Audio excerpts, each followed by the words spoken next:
1981, on the Red Crow Indian Reservation, veteran Gisigu sets out on his boat to fish. When he returns and begins cleaning his catch, he is horrified to see the gutted fish still moving. Meanwhile, Sheriff Trailer is called to check on a dog and discovers it has been poisoned. To end its suffering, he shoots it. Afterward, Trailer visits his ex-wife, Joss, who informs him that their sons, Joseph and Lysol, have been arrested.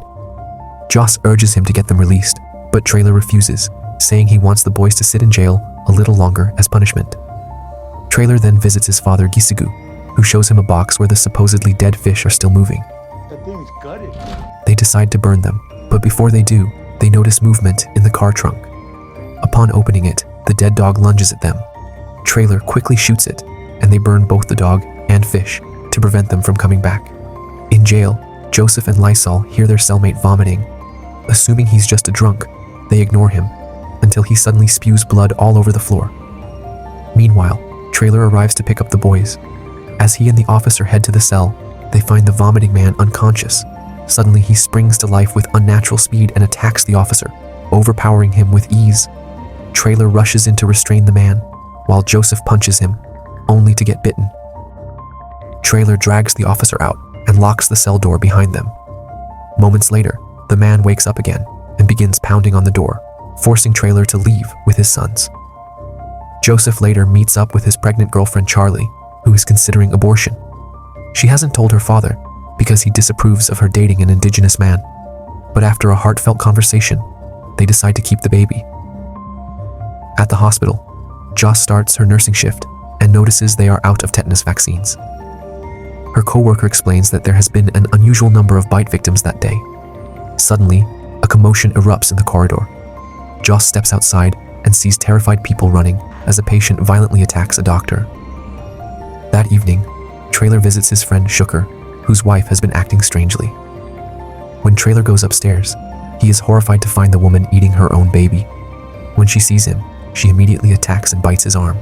He pushes her away repeatedly, but she keeps coming back. Eventually, he manages to break free and flees the house.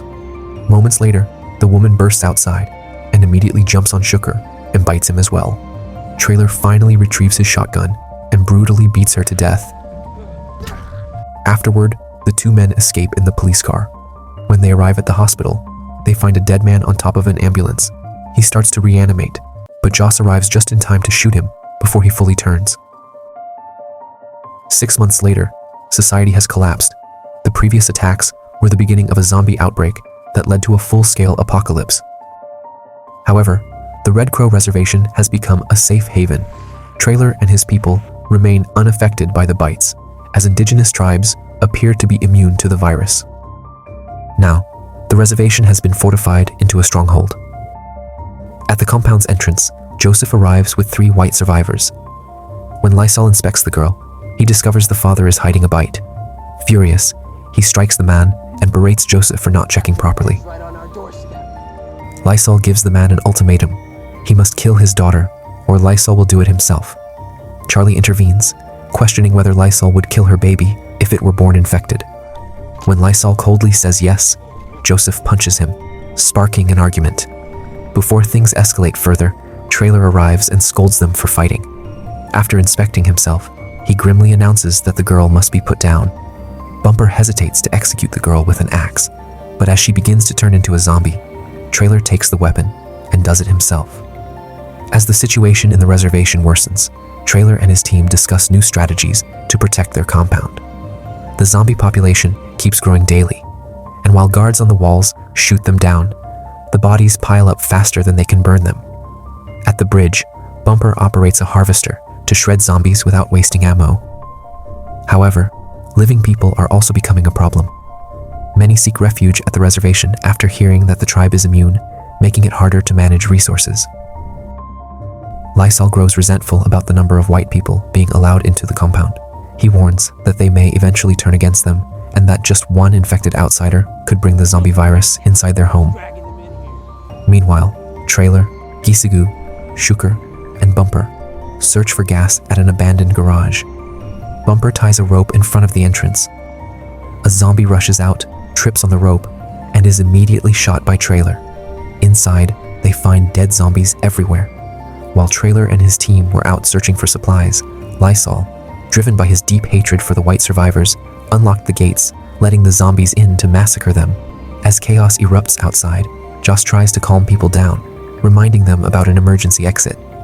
But it was already too late. The refuge was filled with the eerie echoes of zombies, marking its impending collapse. Trailer's team returns to find the refuge overrun with zombies. Using the radio, Joss tells them she is hiding in the basement with survivors. Shooker opens the main gate, and Bumper distracts the zombies by playing music in his car. As they swarm toward the sound, Bumper drives off, luring them away. Inside, Trailer, Gizigu, and Shooker fight through more zombies before reaching Joss and Joseph, who are struggling to hold a door shut. Gizigu slices off zombie arms so Trailer can barricade the entrance. With the path momentarily safe, they instruct the survivors to escape to the waiting truck. However, at that moment, Charlie begins experiencing contractions. Before they can react, the zombies finally break through the door, forcing Trailer to open fire. The sound attracts more zombies, and Gizigu orders Shooker to drive off with the survivors. In the rush, 2 people fall from the truck and are instantly devoured. Realizing the emergency exit door won't hold for long, Trailer urges his family to leave without him. On the count of 3, Gizigu opens the door, and Bumper arrives in a car. At that moment, the zombies crash through the other door, swarming Trailer. Joss desperately reaches for him, but Gizigu pulls her away, forcing her to let go. As the family escapes in the car, Trailer is torn apart on the stairs. Meanwhile, Lysol and his gang have captured the remaining white survivors along with a zombie. They force a woman to call for help over the radio, claiming a massacre is happening at a church. Once Gizigu promises to help, Lysol hangs up and unleashes the zombie on the woman, watching as she is eaten alive. The next morning, one of Lysol's gang prepares to burn the rest of the captives, but is swiftly decapitated by Gizigu's sword. Outside, Joss tries to help Charlie through labor, while Bumper guards them. Suddenly, Lysol appears from behind and kills Bumper with a sword. He drags Charlie from the car and opens another trunk, releasing a zombie. Joss fires at it, but her shots miss and she runs out of bullets. The zombie pounces on Charlie, biting her neck before Joseph arrives and decapitates it. Gizigu then fires his gun into the air, drawing zombies toward Lysol, who is devoured alive. The surviving family reaches the shore, but finds their only boat burning.